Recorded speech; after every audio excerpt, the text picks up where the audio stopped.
is present with impact, effective strategies for engaging audiences. The idea is to captivating and structuring presentations effectively. Cómo presentar con impacto, cómo crear presentaciones y estrategias que sean atractivas para la audiencia, para nuestros estudiantes. So, first of all, what we are going to work today. We're going to have an introduction, some challenges when presenting to audiences that we face, captivating strategies, structuring presentations effectively, interaction and engagement techniques, and conclusions. So to start, I would like to ask you if you remember a session, a class that kept your attention, that was really attractive for you, and other session or class that you remember that you were paying attention at all. Me gustaría, por favor, que recordáramos primero, antes de iniciar con nuestra primera actividad, una clase, una sesión que ustedes recuerden en estos momentos, una clase que haya captado su atención, que haya sido atractiva para ustedes, y otra que definitivamente ustedes perdieron el hilo de la presentación en un momento. I would like you to think about these two sessions or two classes. The one that got your attention from the beginning, and the other that you didn't pay attention at all to this presentation, right? And I would like to write in a simple sentence in the chat, please, what is the difference between both of those classes. Por favor, si podemos escribir en el chat cuál fue como las diferencias que encontramos en esas dos clases, que ustedes puedan recordar desde su experiencia como estudiantes que todos hemos ido en algún momento. A class or a lesson that was really important for you, that got your attention from the beginning, please. And other class that you said, it didn't get my attention, I did not understand, it was not attractive to me. Entonces, por favor, les invito en el chat, por favor, para esta actividad inicial. Recordemos que es un taller, la idea es que estemos interactuando, por favor.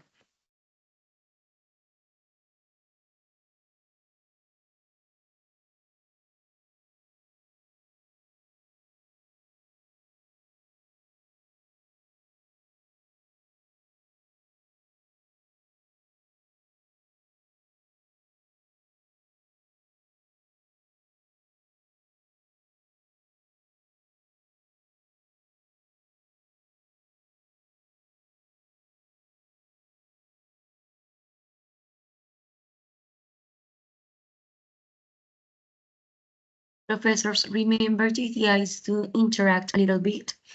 This session is being recorded, so please, I ask you to try to participate a little bit, to turn on your cameras and try to interact, please.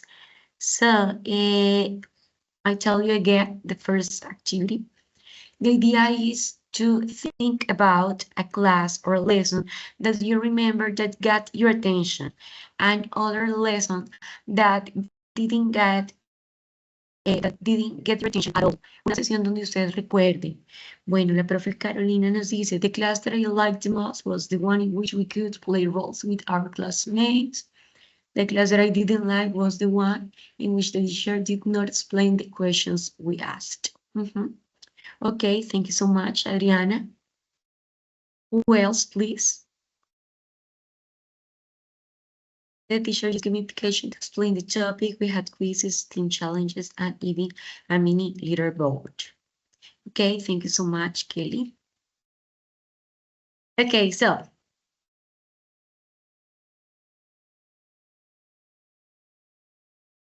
it is important for us to recognize common challenges students face when receiving content.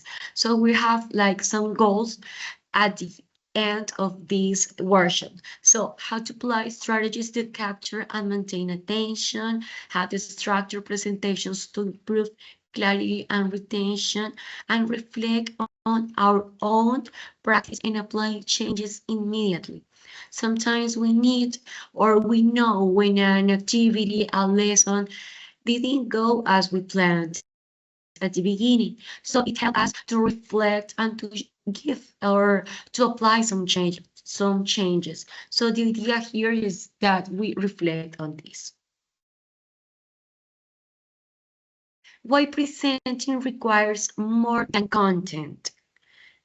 It is important to keep in mind that a slower processing of complex or abstract information.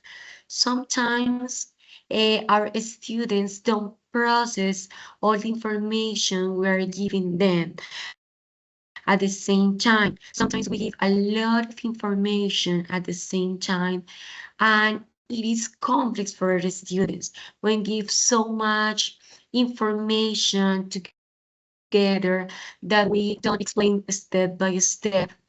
A veces este procesamiento de la información, esta información abstracta, es un poquito compleja para nuestros estudiantes. Entonces, ellos toman un poco más de tiempo en asumir esta información. For this reason, it's important to get that in mind, to keep this in mind and remember, not all of the students have like the same processes when getting information. No todos nuestros estudiantes comprenden la información inmediatamente.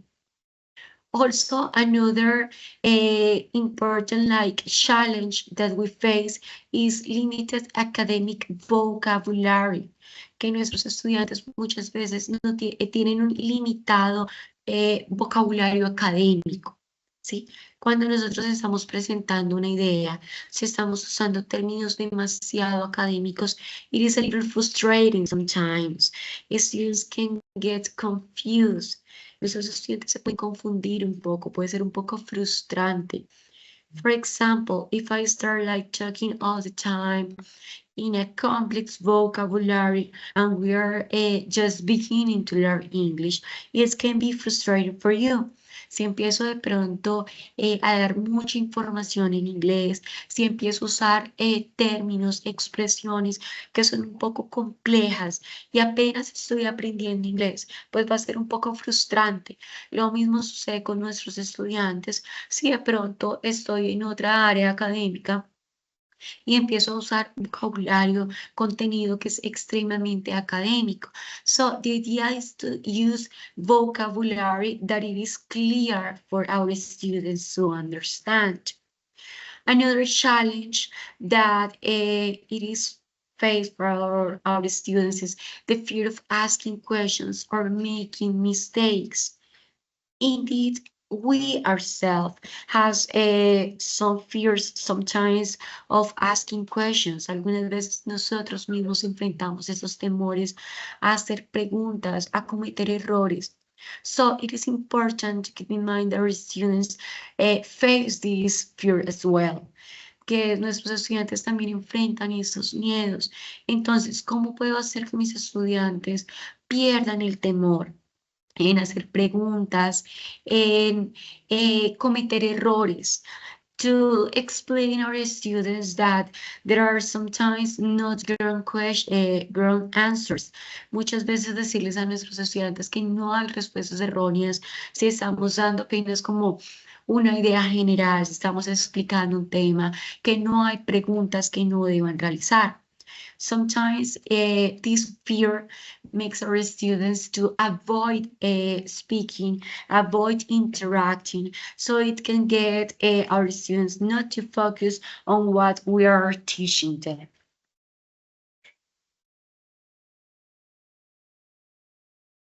So we have some strategies here. Specifically, we are going to talk about two main strategies. The first one we are going to talk is open with a purposeful hook.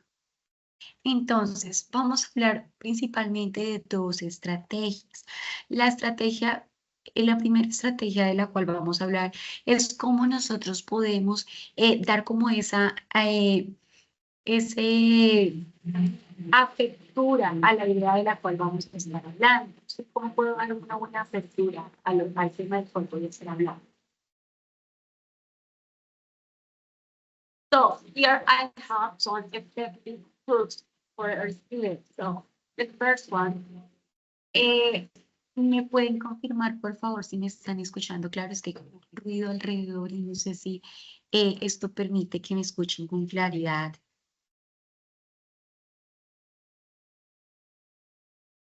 Se entrecortó ahorita un poquito, pero después volvió normal.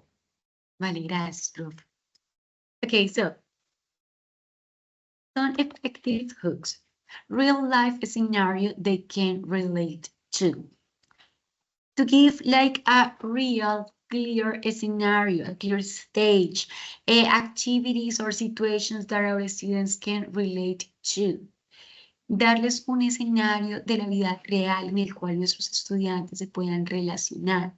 That our students can get the context of it, que puedan tener el contexto de lo que se está hablando. Another effective hook is provocative but comprehensive questions. Dar preguntas que sean atractivas para nuestros estudiantes, pero que a la vez sean claras. Also, to give visual or mini with clear emotional connection. This is really important.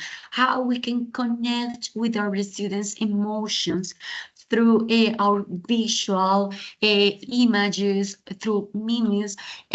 How can I connect with my students through this? ¿Cómo puedo usar la parte visual con nuestros estudiantes? ¿Cómo puedo crear una conexión emocional a través de esto? But it is important to keep in mind that this visual content cannot distract our students. That sometimes we try to like have too much visual images and it can get lost. Pueden perderse en esas imágenes, ese contenido tan visual también puede afectar la conexión que se tiene con nuestros estudiantes. And give a short, relevant anecdote, a short story. It can be a personal story.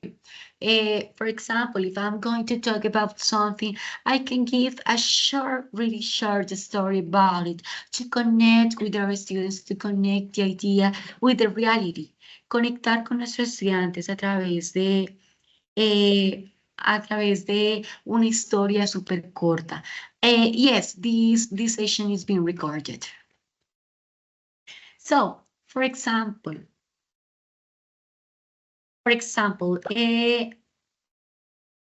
real life scenario they can relate to.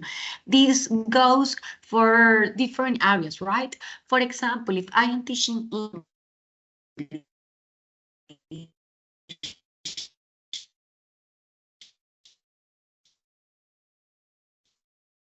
that is my area. How can I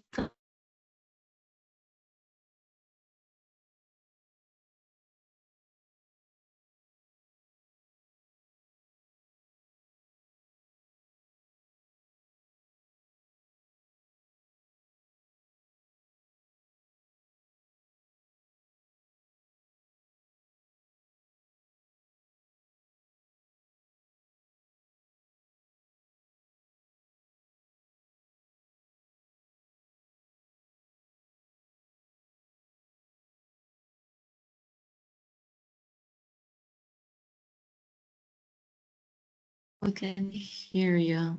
Okay. ¿Me están escuchando en esos momentos o está entrecortada? Ya te puedo escuchar bien, Mate. Vale, gracias. Okay, thank you. Okay, so I would like to know if some of the professors that are here today are from different areas or all of us are from English area. De los profes que estamos aquí, todos estamos desde la parte de inglés o hay alguien que enseñe un área diferente.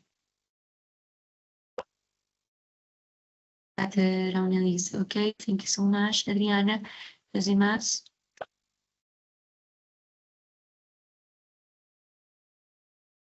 Los demás profes todos somos del área de inglés.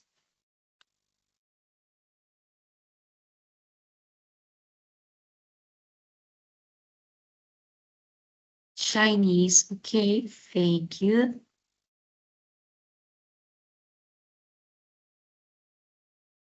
Okay, so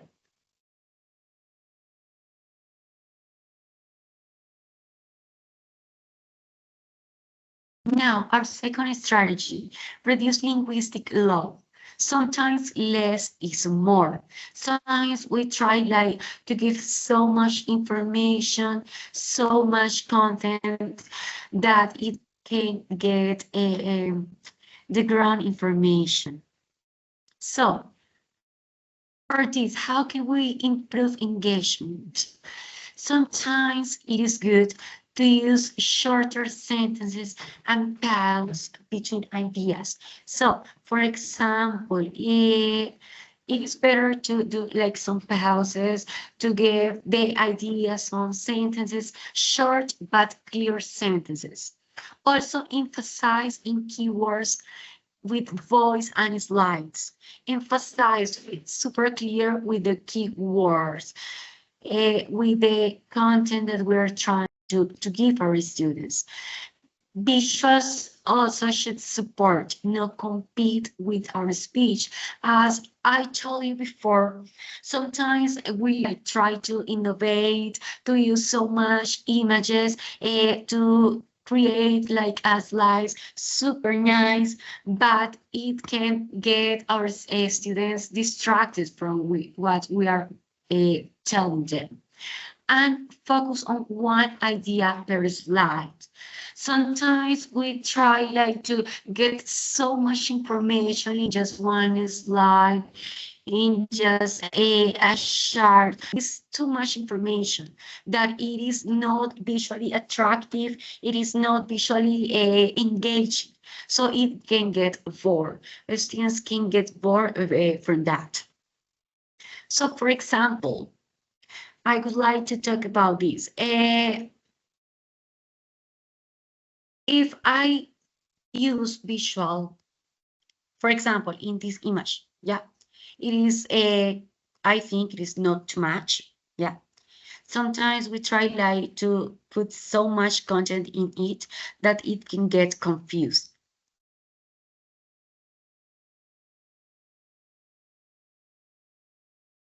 Okay, here, how can we structure our presentations? There is a model that is the CARE model, CARE, that it is contents, aim, roadmap, and engage and expand. So let's check one by one. When we're structuring our presentations, it is really important to keep in mind this. For example, the context. To build the background, to like have that our students can connect with the contents. Sometimes we like try to explain something, but it is so far from the reality, so far from what our students have in mind from their life, that they don't get the message really. So it is important to keep this in mind. For example, we can start by providing the context. This can help students to connect with that they already know, to connect the ideas, like the prior knowledge they have with the new knowledge. So we can give them like a mental map with all the information that we are like trying to give them. The aim, it is important as well to state a clear objective.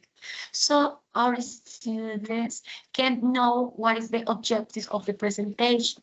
This helps the students to focus their attention and to know what's expected, to learn, to do, to and be as direct as possible. Also, the roadmap. It is important to preview what's coming next. Yeah, to give for the students like a roadmap tell them what the structure of the session will be, how it is going to be structured, what steps we are going to take together. And this will help them to anticipate, to organize, to follow along with the presentation. Especially, for example, mainly we are languages teachers. So when they are still developing these listening skills, this roadmap will help them to have like the clear step by step of what they are going to do, what we are going to do next. And finally, engage and expand. Involve and clarify how this is worked. For example, so for example, it is not just like do the presentation and that's it. The idea is that we can engage our students to attract them to our presentation, that they can be active in the session, to participate in the questions, to ask questions, to answer the questions that we are making, that it is not just me giving like the whole presentation and our students don't interacting. The idea is that they can interact, that they can connect with what we are talking about. So it can we can expand on the key ideas like the goals give like some visual help. So taking into account this care model, what do you think? Do you think we already apply this in our sessions? I would like to listen to you as well. Do you think we already do this in our lessons? Piensen ustedes que nosotros ya hacemos eso de pronto en las presentaciones que realizamos en nuestro día a día.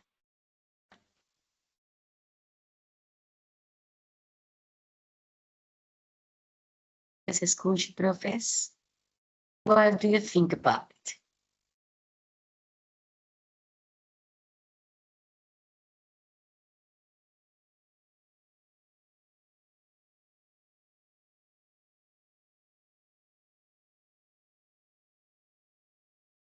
Do you think you already applied all of this?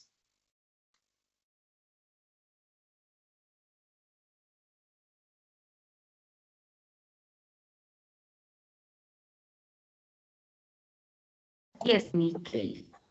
Can you hear me? Yes.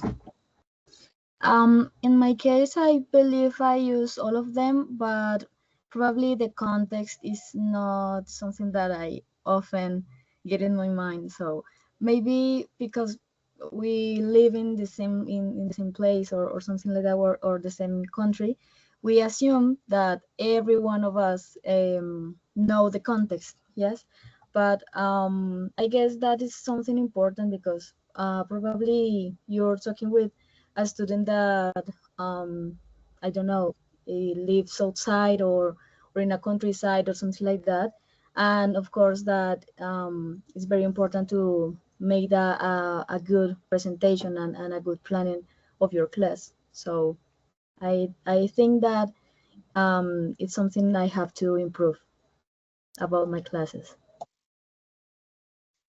Thank you so much, Kelly, for your participation. Yeah, sometimes we think that maybe all of our students live like in the same context, and it is like a mistake that we usually do, right? Okay, so now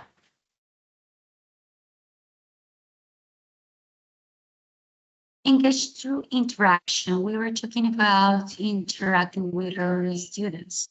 So, some interactive techniques that we can use can be polls with simplified options. We can do like some polls with clear options that can get our students to interact and answer these questions. Think per share with scaffolded prompts, predicted content based on images, repeating key ideas through students' voices. We can do some activities that like try to get our students to interact, to answer. For example, show them an image and tell them what they think it is going to happen next to continue the story, or well, this can be like some ideas we can do.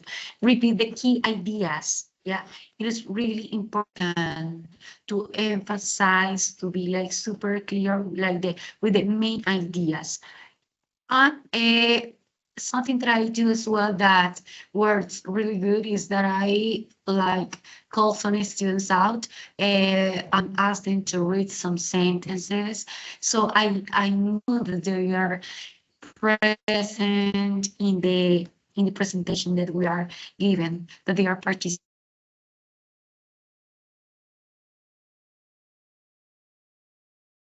like a lot to interact.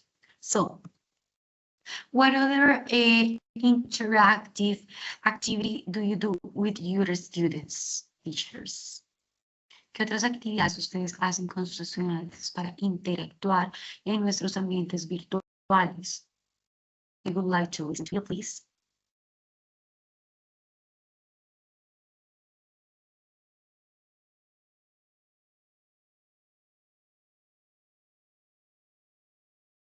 Volunteers, any volunteer, please?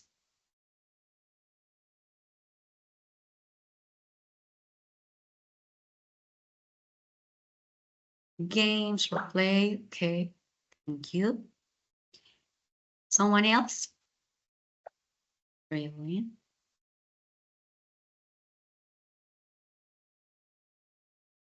Okay, thank you so much. Now, before we finish this really short workshop, the idea from this is that you interact to practice, as I told you before. So I would like that we can reflect on these really short questions. The first question, what will I stop doing when I present? What will I simplify? And what will I design more intentional? I would like you to answer, please, these questions. I would like to listen to some of you. In the first question, for example, what will I stop doing when I present? For you, what will I stop doing when I present? ¿Qué dejarían de hacer cuando estamos haciendo una presentación? Go ahead, Nikolai. As you said before, it is important like that we try to like involve students a little more in the class because we sometimes speak a lot. We like to be listened, to be heard, but we don't give any kind of space for them to participate or to give or share their ideas. I will simplify maybe the vocabulary as you said because sometimes we start using a lot of words. Sometimes we go too fast. We try to keep our normal pace. So maybe that's something that could be a little simple. And what will I design more intentionally? Maybe something that is more engaging for communication, for repetition, like they can understand better the words or the context that we're talking about. Besides this, I would like to share something that I was thinking of while you were presenting, which is that sometimes we offer or open a class for general people. I mean, we don't classify people. I think it's a mistake because in general, some people just join the sessions thinking that it's gonna be like helpful for the level just listening, but sometimes they feel a little scared or they find difficult to understand what we're talking about because we don't specify like certain kind of level. And I think it is important that we mention that beforehand in that other people decide to join or not. And also, when we have a level that is clear, for example, this is for basic beginners, it's easier for us to adapt the information that we are going to deliver, also the way we are gonna speak, because it's easier for people when we go with direct translation, but I think that is kind of a mistake. I mean, it's something very personal, because the target language, it's like it needs to be like translated, and the person will never get to use the full potential of understanding the language they really want to learn. So this happens when they go to, I don't know, any kind of meeting in which they don't have translation. So they feel frustrated because they say, I don't understand anything, the level is so high. So I think the one of the most important things to have before we offer a session or something is to classify people, because it's not, I mean the language is not something general, it's something that we have to define by levels. Thank you very much for your presentation. Thank you, Nikolai, for your uh, opinion. Thank you so much. Okay, someone else, guys? ¿Alguien más?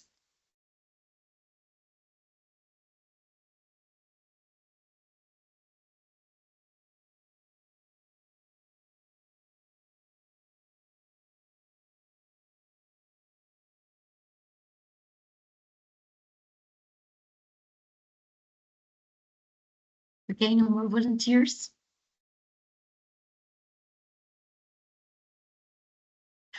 Okay, so as a conclusion, I think it is really important to keep in mind what Nikolai said. It is important, and that we can like reflect on our own. Sometimes what we are presenting, we can adapt it. We can organize information according as a session went. We can know if I have to change something, if something works. Tell me, Adriana. Sorry, so I would say I'm not an English teacher, but some part of Cátedra Humanista, I will take as an advantage this session because it's giving me an idea in terms of when of presenting the topic in CPAS or in webs. So I will stop giving the students no, I would say it in an opposite way. I will start giving more context to the students at the beginning of the session, to let them know what's the session going to be about, and it will give them an idea of what to expect. And that's sometimes a mistake that we have. We don't give them the context, and we assume that they already know the topics we're gonna approach, but it doesn't happen. So my learning from this is that it is important to give a wider context of the topics we're gonna talk about at the beginning of the session, and I know it's gonna help them to get more involved. Thank you so much, Adriana. Well, I really appreciate your participation. Agradezco mucho su participación. And I think if there is someone else that wants to participate, ¿alguien más quiere participar? Okay, so I really appreciate. Thank you so much for being here. And I think with this, we can finish this session today, this workshop. I hope that you had like learned something about this session, so from this workshop, and that we can improve daily our activities as teachers, professors, that we are learning every day. We're like taking information from so many things. So thank you so much, and see you later. Bye bye. Bye, thank you.